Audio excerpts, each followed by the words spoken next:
Hey everybody, Ledoux crew. I'm here today with Chris Mullineux from South Africa, and we've just tasted through all of the Mullineux estate stuff from South Africa in the Swartland.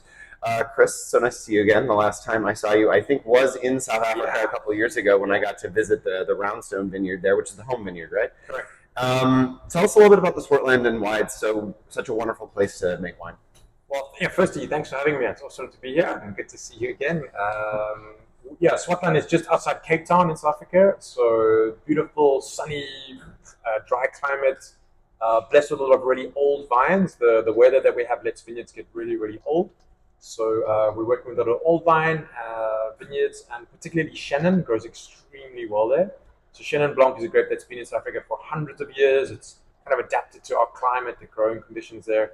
And it makes these beautifully balanced, almost kind of textural wines with lovely mid-palate richness, with beautiful precision and freshness. So it's an insane grape for the region.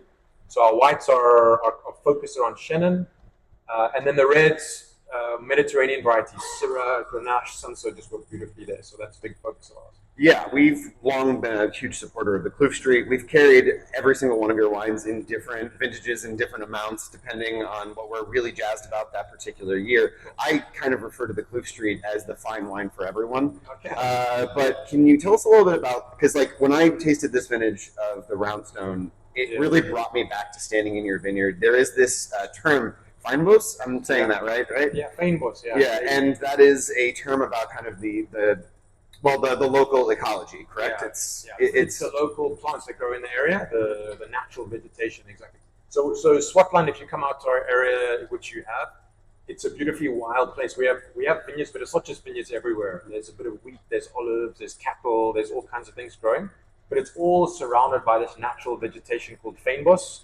Fynbos is like garrigue that you'd find in the south of France. It's these small shrubs that are very aromatic, that smell like lavender, rosemary, those kind of things.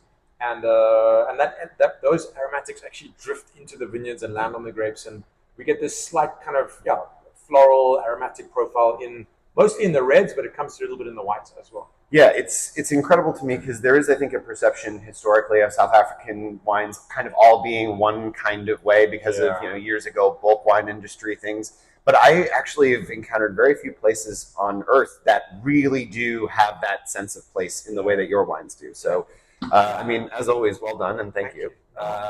Yeah, and then last but not least, can you just mention something about my probably one of my favorite things you make, the Mullineux straw wine Chenin Blanc? Yeah, I mean, so South Africa has a huge history with sweet wines. It's a big part of our DNA and culture. And for us, it was extremely important when we started our wine to honor that culture and history. So we wanted to make a super special sweet wine. And what better than doing it with old vine Chenin Blanc? Chenin is a grape with a beautiful natural acidity. Being a dry place, we don't get botrytis, so it's not a novelate. Sure. We never get freeze, so it's not an ice wine. It's air dried grape, so kind of pasito style or Van der Pie style, where we pick Chenin at normal ripeness levels with a beautiful natural acidity, and then we dry the grape, so that concentrates the sugar, but that also concentrates the acidity, and it keeps this incredible balance of texture and energy and freshness and all. So it's world class. If you had to estimate how many bottles you could make from all that Chenin fruit as a normal wine versus how much it ends up making as a dessert wine, because I imagine your yields are, of the dessert wine far smaller. Yeah. So so of our normal Chenin, we get about 20 hectoliters a hectare, which is already pretty small. For the Chenin, it's about a tenth of that. So it's about we literally from a vineyard the size of two football fields, we make 2 barrels of wine. So imagine sitting watching a football game, and in the middle of the field there's no players, there's just 1 barrel of wine.